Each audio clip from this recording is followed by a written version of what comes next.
అందరికి నమస్కారం.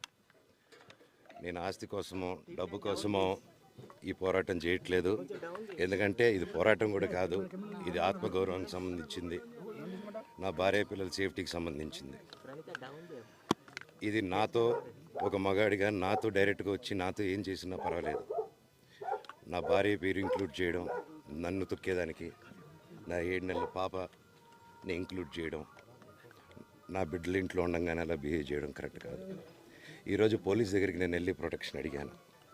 నేను మొన్న వచ్చి అడిగినప్పుడు మీకు అన్ని ఎవిడెన్స్లు ఇస్తాను. ఎస్ఐ గారు ఇక్కడి నుంచి వచ్చి నేను ఇస్తాను సార్ ప్రొటెక్షన్ చూపించాను. బౌన్సర్లు అందరూ అక్కడికి దాక్కున్నారని చూపించాను.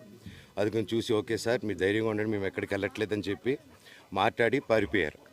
ఇప్పుడు కానిస్టేబుల్స్ వచ్చి అందరినీ నా మనుషులందరినీ భయపించి ఇప్పుడు వాళ్ళ పేర్లు తీసుకొని బెదరగొట్టి మా మనుషులు పంపించేసి వేరే బాడీ గార్డ్ లోపల పంపించున్నారు సార్.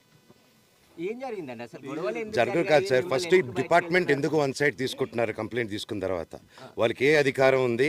నా ప్రొటెక్ట్ చేసే మనుషులు పంపించేదానికి అధికారం ఏముంది? ప్రపంచంలో నా అందరినీ కలుస్తాను సార్, బయలుదేరుతాను.